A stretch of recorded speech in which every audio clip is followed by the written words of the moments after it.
G'day there, it's Dave here, Dave Mills, with another exciting Tarka By The Pool. I'm going to have to work on that intro. Recording. Now, I spoke in the previous recording about how it's okay to move pawns twice in the opening, particularly if they're center pawns. So I want to sort of discuss that a bit further. Now, let's do a thought experiment. Your opponent has played the Spanish opening and has abandoned the center early on for rapid castling and development of pieces, and you have all four of your pawns in the center, so as black. So what you can do is you can continue with your development of your pieces. But what you choose to do immediately upon your opponent not allowing, not building any of resistance in the center, you can immediately bust in the two most important pawns in your half of the board, your center two pawns. Your king and queen pawns. You can move them, advance them 2 squares. Now, what this is doing is it's forming this incredibly strong structure, because your prince and princess pawns are back 2 squares, supporting these 2 advanced pawns.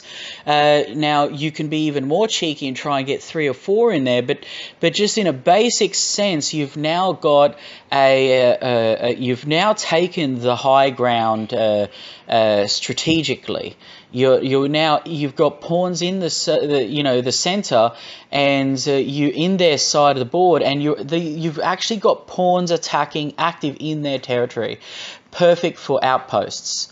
And you've also got 2 pawns in reserve to allow some elasticity and flexibility in how you defend those 2 pawns. Or you could advance the prince and princess pawns. This way, the 2 center pawns are actually supporting these 2 pawns from almost like instead of the outside in, it's like the inside out.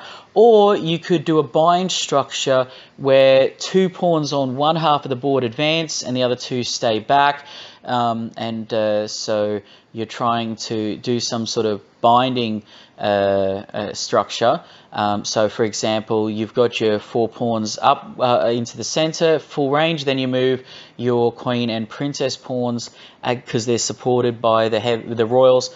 You move them 2 squares again, and the pawns, the other 2 center pawns, the king pawn and the prince pawn, are back 2 squares, supporting, binding that center up. So one just supporting the other. So you have lots of space in between the pawns to be able to attack from long range or get up close with some knights. So what you're actually doing is you're immediately putting the question you're questioning the validity of their opening. You're immediately saying, okay, I've just sacrificed a couple of tempo, a couple of moves, so that I can actually occupy the space. I have control of the center, and I'm not going to give it up. And you have to prove me wrong. You have to get counterplay against me, and I'm going to use it to stifle, restrict, and bust through.